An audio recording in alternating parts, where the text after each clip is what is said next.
For years, the Dell XPS 13 has been one of my go-to laptop recommendations when someone came to me and said, I want a slim 13-inch Windows laptop. Now, it was near or at the top of the list, but it wasn't a blowout. Even though I really liked the XPS 13, there were always a couple of things that held it back from really being just one of the best laptops you can buy right now.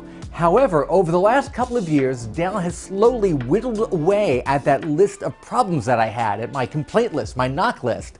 And eventually this year, in 2019, they finally crossed the last major thing off, and that is the webcam placement. That was always the biggest problem with the Dell XPS 13. As much as you liked it, because of the super thin bezels around the screen, they had to take that webcam and put it under the screen. We've seen this in a few other systems as well. Nobody ever likes it. It never looks good. Whenever you try to use it, you get that weird kind of up the nose shot. But Dell said for years, listen, the bezel is too thin on top, there's nothing we can do about it. Well, apparently there's something they could do about it. They invented a new webcam design that's only 2 millimeters high, which allowed them to take that webcam from the bottom and put it back on the top of the screen.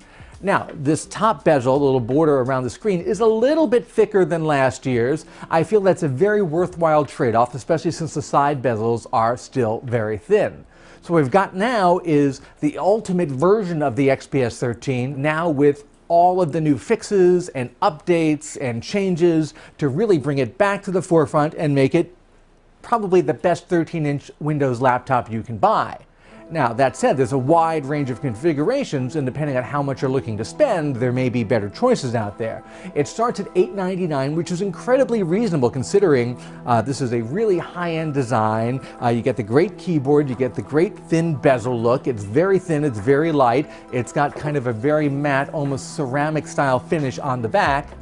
But for that $899, you get an underpowered processor, you don't get a lot of hard drive space and a lot of RAM, and you get a 1920 by 1080, basically a full HD screen and not a touch screen. Now, I think you should spend another $100 and trade up to the Core i5 version at least. If you spend around $1,200, you can get 8 gigs of RAM and a 256 gig hard drive. That's much more reasonable, and this is an even higher end version with a Core i7 and the big high gloss feature, this 4K touchscreen. If you want touch, you got to go for 4K. The regular 1080p screen is non-touch. Now, here's the trade-off. Besides being more expensive, 4K screens always have a cost in terms of battery life. That said, this 4K screen actually did pretty well, about 8 hours and change in our streaming video battery test. So I feel like I didn't lose that much, although a regular non-4K version of this from last year ran for about 12 hours. So that shows you the difference between a 4K screen and a non-4K screen. Another thing I love about the XPS 13 is that a lot of super thin 13-inch laptops, including the MacBook Air and even the MacBook Pro, they've got these super flat keyboards. Nobody likes those. They'll deal with them, they'll bear with them, but nobody likes it. At least here you get a traditional island-style keyboard, and the keys have some real heft to them. It's much better than those super thin ones if you're doing a side-by-side comparison. Touchpad is about as good as you're going to get on a Windows laptop, still not as good as Apple has on their macOS laptops, but with the touchscreen you can always reach out and fiddle around like that if you're not getting what you want from the touchpad. I always like reaching up and flicking screens to scroll down or to pick my Wi-Fi network. Now, I had to look long and hard to find complaints about this new version of the XPS 13. If I came up with a few of them, they would include this carbon fiber glass woven texture here on the wrist rest. It's fine, and you know it's a very solid, strong material, but it doesn't look high-end. It feels kind of like plastic, and when I show it to people, they go, oh, weird, is that plastic? And I have to explain to them that it's not.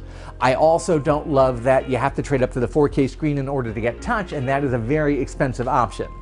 If you want this cool white design or the rose gold design, well, those are an extra $50. I figure if you're spending $1,500 to $1,800 on a laptop, they should throw the cool color in for free. I'm sure that at some point this year, some fancy new, super slim, super light laptop is going to come along and steal my eye, but it hasn't happened yet. For 2019 so far, the Dell XPS 13 is my choice.